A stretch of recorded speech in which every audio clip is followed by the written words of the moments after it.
Good evening friends, welcome to banking study YouTube channel. आप सबका स्वागत है हमारे यूट्यूब चैनल पे। आज है 5 अगस्त, ट्यूसडे का डे है और ये हमारा 31 पजल है। अब तक हमने टोटल 30 पजल कर दिए और आज है 31 पजल। 50 पजल सीरीज हमारी बहुत जल्द खत्म होने वाली है। तो आई होप आप लोगों को ये 50 पजल वाली सीरीज से बहुत हेल्प मिली होगी आप लोगों के आने वाले प्रीलिम्स एग्जाम में। ठीक है। और अगर आप लोगों का किसी का कल पेपर हुआ है या आज किसी का पेपर है तो कैसा रहा आप लोगों का पेपर, एसबीआई पीओ का पेपर? प्लीज कमेंट बॉक्स में जरूर कमेंट करना कि आप लोग ने एसबीआई पीओ का पेपर दिया है और अगर दिया है तो कितने आप लोग ने अटेम्प्ट किया और कौन सी स्टेट से हो आप लोग, वो भी प्लीज आप नीचे कमेंट बॉक्स में कमेंट करना। ठीक है। तो चलिए फ्रेंड्स, हमारा जो आज का पजल है वो है लीनियर बेस्ड पजल है। ओके। हमारी जो अप्रोच होगी वो होगी फर्स्ट क्वेश्चन को पढ़ना, उसके बाद यहाँ पे उसका कंडीशन नोट डाउन करना और फिर पजल को बनाना। ठीक है। तो स्टार्ट करते हैं हमारा puzzle. 8% ABCDEFG and H are standing in a straight line such that all of them are facing towards north but not necessary in the same order। तो ये जितना दिया है ये एक इंफॉर्मेशन आप लोगों को दिया है कि क्या है। ठीक है। तो टोटल 8 लोग हैं, हम बना देते हैं यहाँ पे 1 2 3 4 5 6 7 और ये 8। दो कंडीशन बनाएंगे। ठीक है, एक ऊपर एक नीचे। उसके बाद G stands 4 to the left of C।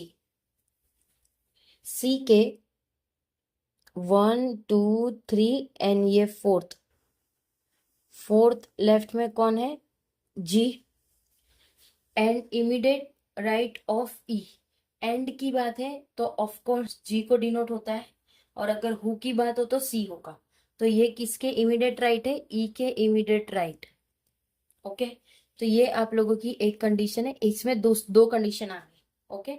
ये हो गया हमारा only 2% stand between G and F। G और F के बीच में सिर्फ दो लोग हैं। G एंड F के बीच में सिर्फ दो लोग हैं। एंड F, हु किसको डिनोट कर रहा है? F को। Who does not stand at any of the end, यानी F है वो एंड में नहीं है।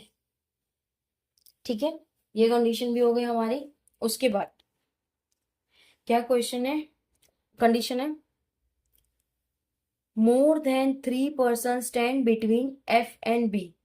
F और B के बीच में, F एंड B के बीच में मोर देन 3 है। ठीक है, मोर देन 3 है। उसके बाद who stands third to the left of D। Who मतलब B, तो B किसके थर्ड लेफ्ट है? D के। तो दो कंडीशन ये हो गई हमारी। ओके। अब at most 2% stand between A और H। A और H के बीच में 2% है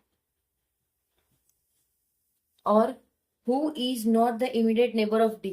तो H D के इमीडिएट नेबर नहीं है, ये कंडीशन हो गई। D का इमीडिएट नेबर H नहीं है। ओके। तो ये हमारी कंडीशन होती है। अब हमें क्वेश्चन बनाना है। टोटल 8 लोग हैं तो हमने देखा 1 2 3 4 5 6 7 8। 8 है। अब हमें सेट किस तरह से करना है? देखो यहाँ पे देखो, सी के लेफ्ट, सी के लेफ्ट में, फोर्थ लेफ्ट में कौन है? जी। तो हम स्टार्ट करेंगे, एक सी को यहां से ले लेते हैं। ठीक है। और एक सी हम यहां से ले लेते हैं, इसको यहां से ले लेते हैं और एक सी यहां से ले लेते हैं। ठीक है। अब 1 2 3 4 जी यहाँ पे है। जी के इमीडिएट राइट कौन था? ई है। जी और एफ के बीच में कितने लोग हैं? दो लोग हैं। Same as it is 1 2 3 4। जी यहाँ पे है, ई यहाँ पे है, एफ यहाँ पे है। ये देखिए कंडीशन को सर्कल कर देंगे हम। ओके। अभी तक तो हमारी कंडीशन बन चुकी है, ये भी बन गई है, ये भी बन गई है। अब यहाँ पे क्या लिखा है? एफ और बी के बीच में, एफ और बी के बीच में 3 से ज्यादा है तो 1 2 3 एंड 4। यहाँ पे नहीं आएगा ना, क्यों? क्योंकि 3 से ज्यादा है तो 2 तो नहीं आएगा, 1 2 3 4, और यहाँ आ जाएगा हमारा बी।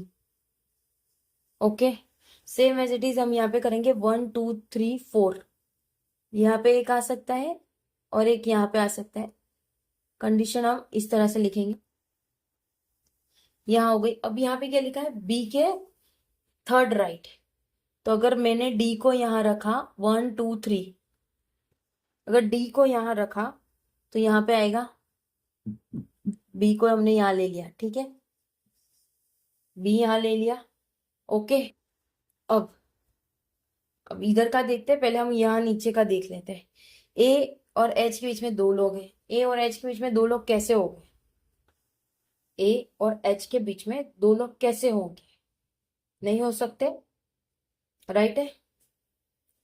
क्योंकि आप लोग खुद सोचिए ना कि अगर मैंने ए को यहाँ रखा तो एच तो मुझे यहाँ ही रखना पड़ेगा, और डी एच के आसपास तो है नहीं, राइट? डी एच के आसपास तो है नहीं। ओके, तो अब क्या है, ये कंडीशन हमारी रॉन्ग हो गई।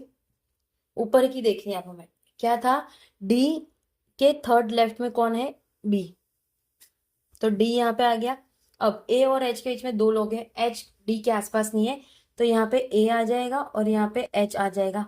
तो ये कंडीशन हमारी सॉल्व हो गई। इजी था ना क्वेश्चन? ट्रिकी था, इजी था, बेस्ट था, राइट? तो बस इसी तरह से आप लोगों को इस पजल को सॉल्व करना होता है। 2 कंडीशन आप लेके साथ में बना सकते हो, जैसे हमने किया सेम उसी अप्रोच में आप बनाना फ्रेंड्स, तो आप लोगों को आइडिया आ जाएगा। आप लोग जब क्वेश्चन करोगे ना तभी आप लोगों को पता चल जाएगा कि नहीं, कहीं पे मेरी मिस्टेक है। अगर आपका पजल पूरा सही है तो आपका फर्स्ट, मतलब ये जैसे हम 2 बनाते हैं, ठीक है, तो इसमें मुझे पता चल गया अगर, क्योंकि ये कंडीशन हम पूरी कंडीशन हम जब क्वेश्चन पढ़ते हैं उसको ध्यान से पढ़ते हैं, और जो कंडीशन लिखते हैं उसको भी देख के रखते हैं, ताकि हम जब यहाँ पे चीजें सेट करें तो हमें आइडिया आ जाए, ठीक है। तो जब आप लोगों का ये इस लेवल की प्रैक्टिस हो जाएगी तो आप लोगों के क्वेश्चन 3-3 मिनट में भी बनेंगे, और कुछ लोगों के तो 1-1 मिनट में भी बनते हैं। It's all depend on your practice. आप जितनी प्रैक्टिस करोगे उतना आप लोगों के लिए पजल इजी रहेगा, ठीक है। तो प्रैक्टिस डेली आप लोग करते रहिए फ्रेंड्स, ओके। और कैसा लग रहा है आप लोगों के पजल सीरीज? आप लोगों को क्या इससे फायदा मिल रहा है?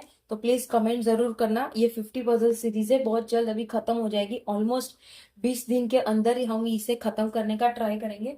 एक दिन में 2-2 पजल भी ट्राई करेंगे, लेकिन पजल बड़ा हो, वीडियो बड़ा ना हो जाए, इसलिए हम आप लोगों को एक वीडियो में आप लोगों को एक ही पजल प्रोवाइड करते हैं, ताकि आप लोग उसके बेस पे दूसरे पजल ट्राई कर सको, ठीक है। मैक्स टू मैक्स 7-8 मिनट का ही हमारा रहता है, इसमें आप लोगों को समझाते हैं इसलिए टाइम जाता है। बाकी नॉर्मली आप जब ये पजल खुद बनाओगे, जब आपकी प्रैक्टिस बन जाएगी, मैक्स टू मैक्स आपका 3 मिनट, मैंने 3 मिनट भी ज्यादा बोला है, 3 मिनट में आप लोगों के क्वेश्चन सॉल्व हो जाने चाहिए। बट ये आपको प्रैक्टिस से ही आएगी। फिर आप ऐसा बोलोगे कि आपने ऐसा कहा था, but this is all depend on your practice. आप कितना प्रैक्टिस कर रहे हो, दिन में कितने पजल्स कर रहे हो, ठीक है।